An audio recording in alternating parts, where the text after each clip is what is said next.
Okay, I have a few questions in here too. Well, the first question, with age, does our capacity for love also increase alongside our capacity for suffering? If so, do we then use our consciousness to expand our wisdom from both equally, or should we meditate more on love and positive thoughts? The reason I think why you bring up this question is when I was back there in the hall, I said, as you're aging, as you're getting older, you may involve with more suffering, usually. But then what you're saying is, there's another grain of truth in what you're saying is, does our capacity for love also increase alongside with our age? Let's analyze it a bit. Given the limited time that we have, say if we can analyze it to some understanding. The reason why I'm saying is, as you're aging, as you're getting older, you are more sensitive to sufferings. If you are only 12 years old, 11 years old, if you're a teenager, your life is more or less more simple because you have the schooling to do. Probably your mom and dad look after you. You have a house. You have all this food and shelter care for. Then your job is just to be a good student, or be a good son, or be a good brother or sisters. Of course, a teenager has a teenager's psyche. The teenager may feel lack of confidence.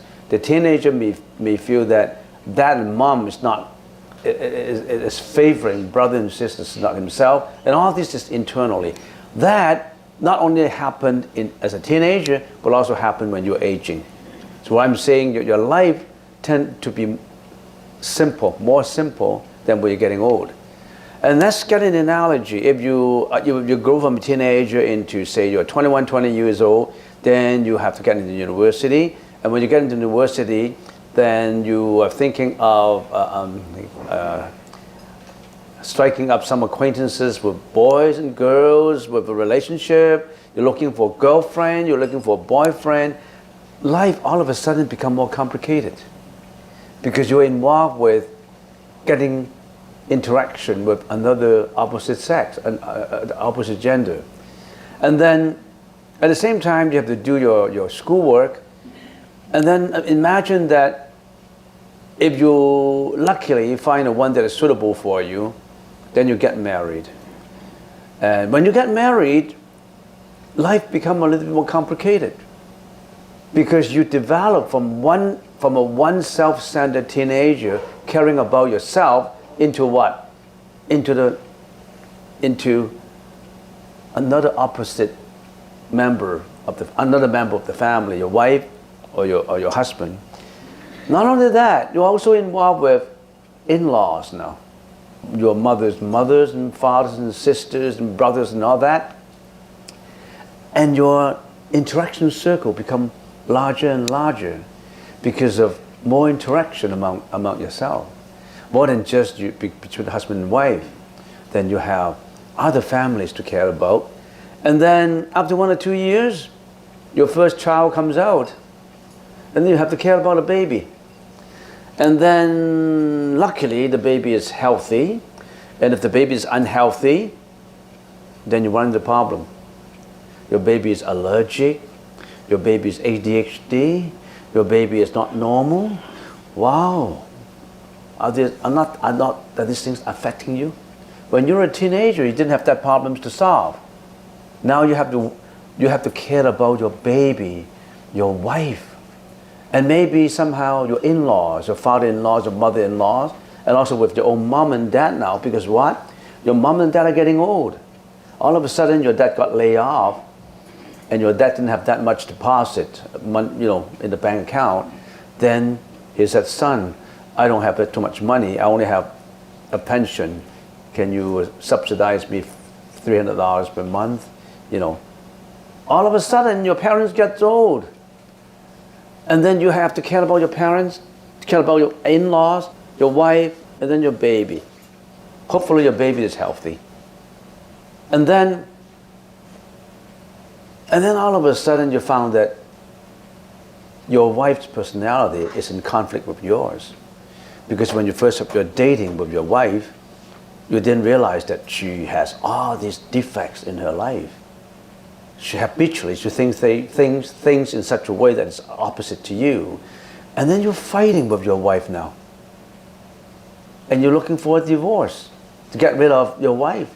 And then you can't because the baby is growing up. Now the baby is 5 years old. And you don't want your baby to be motherless.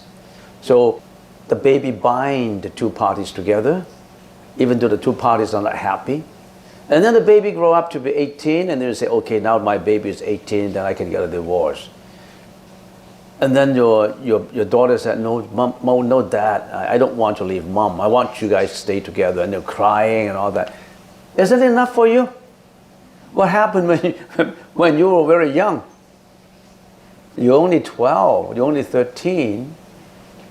You only care about your schoolwork. Now you care about for more members of the family. You care more about others now. You have more responsibilities now.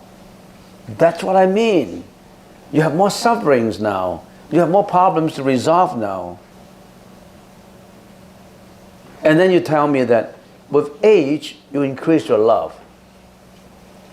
Yes, with age, you're aging more, you find that sometimes you are contemplating to yourself, I didn't know that my mom and dad loved me that much until I became a parent myself. I usually to rebuke my dad. I'm very rebellious. Everything they said, I won't listen to them. I'm a rebel. And I always wanted. Now I became a parent of my own children. I know that actually my dad loved me. So my dad for my love has increased. But then your dad is already in a nursing home. It's too late. You can't show your love to your dad. You can only visit him or her. And then all of a sudden your mom died because of a sickness. Don't you have you ever listened to these things before? That's what I mean. With aging, you probably will have more understanding of love, which you were so naive when you were a teenager. Now you realize more. You realize that you are negligent in returning love to your mom and dad. And you realize that in your first wife, actually she was working out fine. Now you have a second wife, and the second wife is even worse. And your love for your first wife has increased.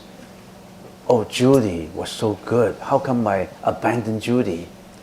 And now Jeanette, I can't work with Jeanette. Isn't that enough for you? And then you want to have a third try. Don't laugh. Some people have 4, 5 times. And some people say, I want to give up. I just want a relationship. I don't want to talk about marriage. So you just keep on having relationship. Until after, finally, you know what? He wanted to have one person. And then finally they wind up in the nursing home. And then he had dementia. He didn't know what he was looking. He was just sitting in there, waiting for the Christmas choir to sing Christmas songs in the nursing home, looking at the fireplace. He didn't know what he was watching. There was this logs burning and all this guy singing Christmas. And the guy was singing Christmas that the old man must be happy. But the old man didn't know a thing about Christmas. Not to say watching a fireplace. Do you have that kind of experiences? Not yet, I guess, right? Life is suffering. If you don't think life is suffering, you haven't really lived your life. We try to avoid suffering. If you're compassionate, you try to avoid suffering and advise other people to avoid suffering too. How come we're getting more complicated in life? What bring all this thing to us? Plus, your baby who was suffering from ADHD now couldn't get a job and had to depend on you. And I have a friend who studied with me at university, and he was looking after his 39-year-old daughter who had only had an IQ of 12. And he still have to look after his daughter. His daughter is now 39 and he's 56, 57. Life is a suffering, isn't it? And what do we do if life is a suffering? The Buddha said, the reason why I want to come to this world as a Buddha and get enlightened is, I want you to know what I know. I know that I have to get out from this. I know I have to get out from this prison. I want you to know you have to get out from the prison. Who would be listening? This morning I heard a sermon from another monk, and he said, we have a Chinese saying, 千窩萬窩不及自己的狗窩. Did you hear about this? 千窩萬窩不及自己的狗窩. Why? I don't want to get out from my comfort zone. I'm in this suffering that I have familiarized with it or not familiarized it. I've been in this prison. And you told me there is another land that is only happiness and no suffering. I'm comfort in my comfort zone. I didn't know there was a pure land, there was a paradise in there. I didn't know about it. I didn't want to get out. The Buddha said, get out from there, get out from prison. That's not the place for you. But you don't listen. You just continue to go on your way, greediness, jealousy, looking for fame, reputation. You still want to cut your pork chop, your sirloin steak, your lobsters. You still want to wear your mink coat. You still want to make for money. You still want to get into relationships. All what you're doing is adding poison to your karma. And you didn't even know about it. You're so comfortable in your comfort zone. That's the reason why when I advise people, especially young people, go into the monkhood, get away from this life, and become specializing in the enlightenment of getting away from prison. That's the life of a practitioner of the Buddhist teaching, because the rest is meaningless. But nobody believes it. They keep on going, breakfast, lunch, dinner, working, going to work, getting home, going on the holidays, getting a relationship, and then I don't know what they're doing. They're not thinking about getting out from the prison, from this world of suffering. They're not talking about telling others to get away from the world of suffering. What are monks and nuns doing in addition to enlightening themselves? They have to give themselves out to tell people, folks, this is what we should do. You are loving your own prison too much. Get out from your comfort zone. Go into something that's enlightened. I've got a map from Buddha to get out from this prison. Don't you want to take a look at it? No, I don't want to look at this map. I'm comfortable in here. They say that the prison guard beat you up every now and then, and you don't have good food, you don't have fresh air. Don't you know that you have a whole nature to roam about, and not just living in a quarters that's so confined in the prison? You're so comfortable in there. And this is only my first question. I've already spent 20 minutes on it. So should I continue or just get into another question? No response? So you think that you may not agree that you think with age, capacity for love increase. You know what? Capacity for love and suffering, they're proportional. The more love you attach to, the more is your suffering. It's not adversely proportional. You think, I want to love, I want to give love. Depends on what kind of love. Unconditional love is compassion. If you're aging and you're getting more affairs of love, it's not, you will have a miserable life.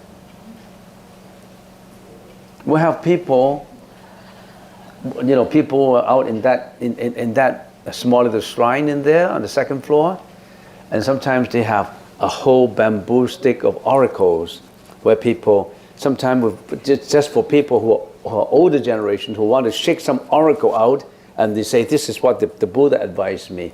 Sometimes for the convenience of these people, we provide them with oracle shaking. So they pick up an oracle and they shake, shake, shake, shake. There's no man of 75 or 76, he was shaking. And then an oracle, a bamboo stick comes out, and we call it an oracle. You know what an oracle is? An oracle, and that oracle relates to a ticket. And on the ticket it says, this is what you should do. This is a solution for you, that kind of thing. And then this old man shake, shake, shake. Oh, it comes out, and an oracle comes out, and they give it to the person responsible, give him the ticket, and they give him the ticket. I said, I don't understand Chinese. Can you explain it to me? And then the staff there said, okay, what are you requesting? What is it that you want to know from the Bodhisattva? You know what he said? I'm 76 now, and I don't know if I should marry my girlfriend. And do you have a wife? I already divorced last year. I want a new relationship. Should I continue this relationship, or should I not continue this relationship? But mind you, he's already 76. He's still looking for a relationship. So people don't even know what they're having. What they want is instant love, instant feeling of happiness, instant feeling of pleasure, especially younger people. What do they want? They want satisfaction of their senses. As long as the eyes love what they see, the ears love to listen what they want to listen, want to taste the flesh and blood of animals, of meat that they want, relationship that they want, that's it. They just want temporary satisfaction of their sensuous organs. That's all. And then they find it's empty after they have done it. Or it's nothing. But then they intoxicate their desire so much that it's like an intoxication. You want to get more and more and more. It's just like money. You think people with $2 billion, they will stop acquiring money? The more money they have, the more money they want to acquire. Sometimes some people told me, I always wanted to be a millionaire. But once they become a millionaire, they want to be a billionaire. Because then they said, well, everybody walking in the street is now a millionaire. I want to be a billionaire. And then when they become a billionaire, they say, I still want more because my friend, Mr. Chen, he got a private jet. I didn't have one. And I feel uncomfortable because he used to be not as good as me before, and he got a jet plane, a private jet plane. I want to work, I want to get a jet plane myself. So you always have insatiable desires that you want to satisfy, unending. All right, this question is done. The next question. Venerable, I don't know about Pure Land. How should we get to the Pure Land? Please elaborate. The Pure Land, why is there Pure Land? And let me just summarize it very briefly. It takes at least one semester to give you information on the Pure Land, but let me just summarize it for you. When can you become a Buddha? Only when all your karma is purified. In other words, in your field of karma, unlimited field of karma, nothing is bad anymore. Everything is pure, not tainted. And for the complete purification of the karma, it takes eons of life. We call it kalpas of life. One life after another, and one life after another. The Buddha, in his last life, he was born in this world and became the Buddha. That is a last life. And we call that ekajati bodhisattva. In the Chinese language, 一生补处菩萨 ekajati bodhisattva. That means one more life, he became a Buddha. He's been practicing for millions of lives to purify his karma, Sakyamuni Buddha, the historical Buddha. And then it took him one last life to purify all his karma and became getting into nirvana. 2,600 years ago, there was a Siddhartha Gautama. He went through kalpas and billion years of practices and purification, and finally, he's waiting for his last life to get purification. And it happened that he was born in India. He became a prince of India, Siddhartha Gautama, and then he became an ascetic, and he became enlightened after so many years of practice, and then became the Buddha. That is his last life. Does that mean that he became a Buddha only in this life, accumulated all the energy in this life? No. He's been accumulating for many, many lifetimes.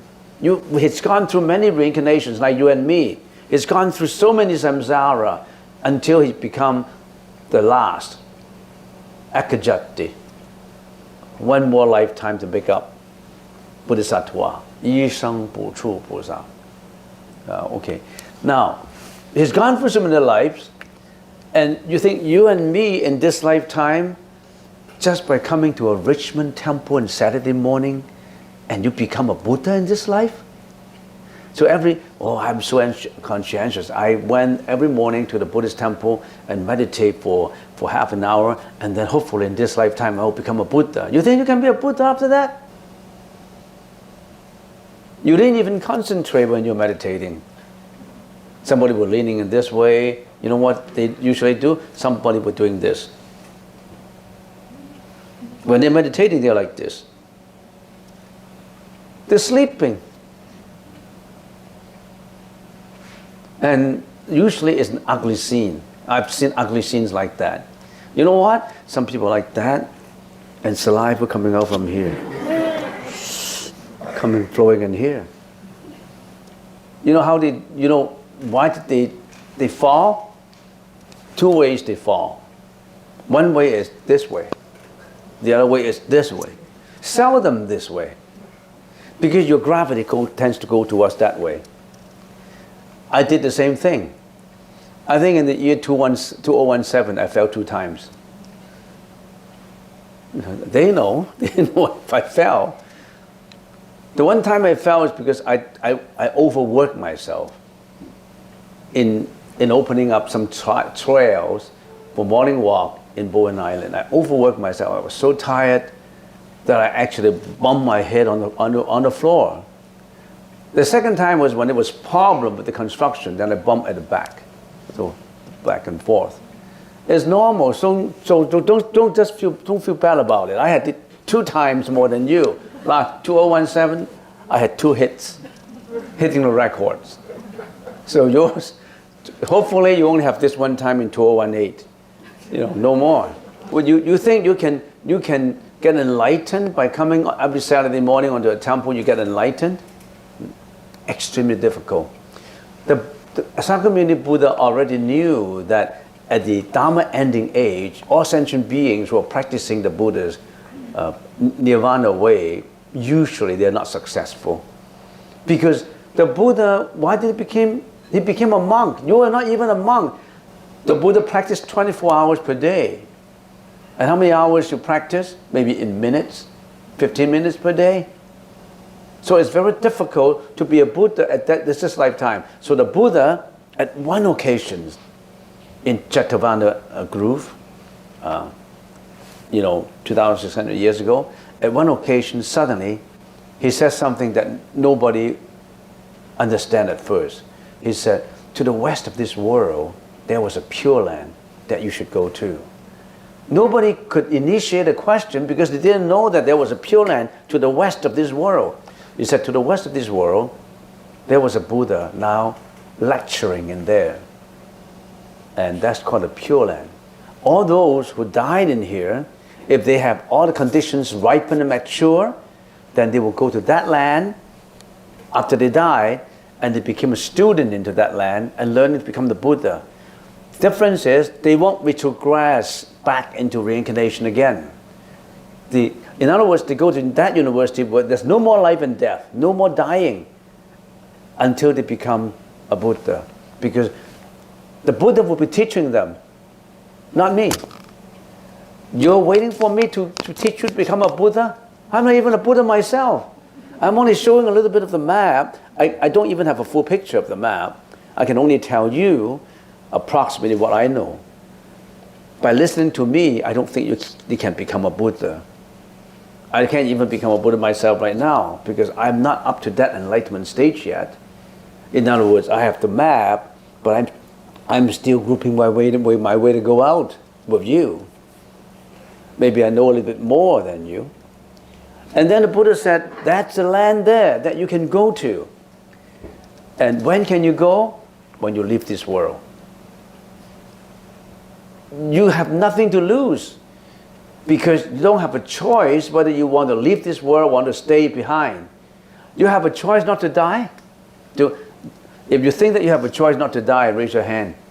I don't have to die, raise your hand. You have to die anyway. So why would you go after you die? Some people said, when I die, I don't really care. I don't even know. We all know you roll into the next life of reincarnation. Would it be a better life than this? Usually worse off than this. You think you suffer enough? Could be in your next you suffer more. Usually the case. So the Buddha said there's a pure land that you should go to. You got to go there. Don't roll into the next life of reincarnation again, do the same suffering.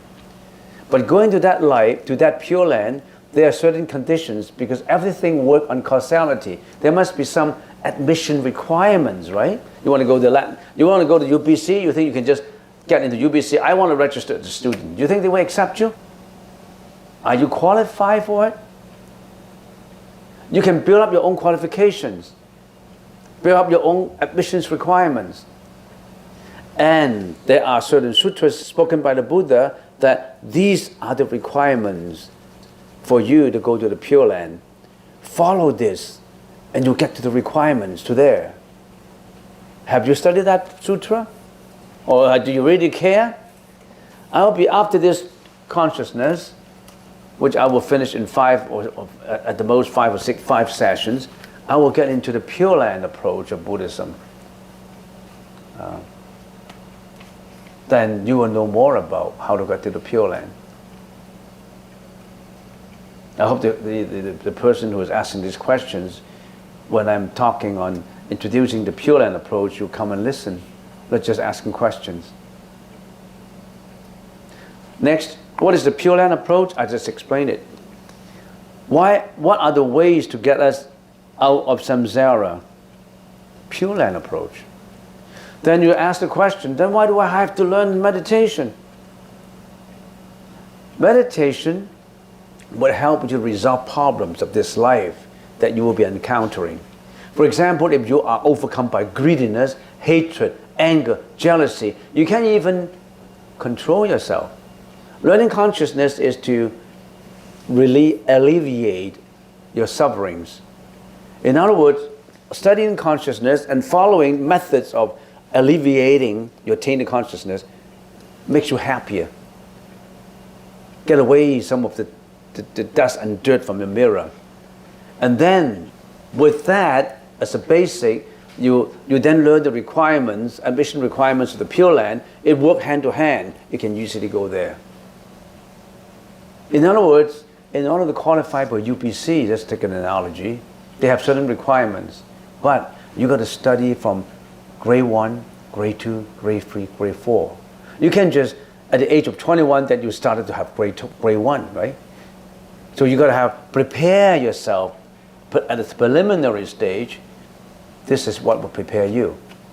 Studying your own mind, how to purify your own actions, how to learn how you think so that you can think clearly and think with no tainting of unwholesome deeds and ideas. So it works all hand in hand. And somebody asked, usually in the Chinese way, they ask, what you guys practice in this temple? We have how many? 16 words. We have 16 words to cover what the kind of approach that we have in here. And there's 16 words I have to say. My translation box told me that I have to translate it first. Observing Vinaya is the most important. That means maintain your morality. If you don't even have morality, you can't even go to the Pure Land. You kill, you steal, you have sexual misconduct, you drink, you're doing all kinds of misdeeds. You can't go there because you're not pure yet. You're not pure. 持戒為主，念佛為宗。The Pure Land is the center of the study. 觀心為要. You still have to study meditation. 經教為依. You have to depend on the Buddhist teaching. Maybe I will get a better translation in English later. This 16 words summarizes what we're doing.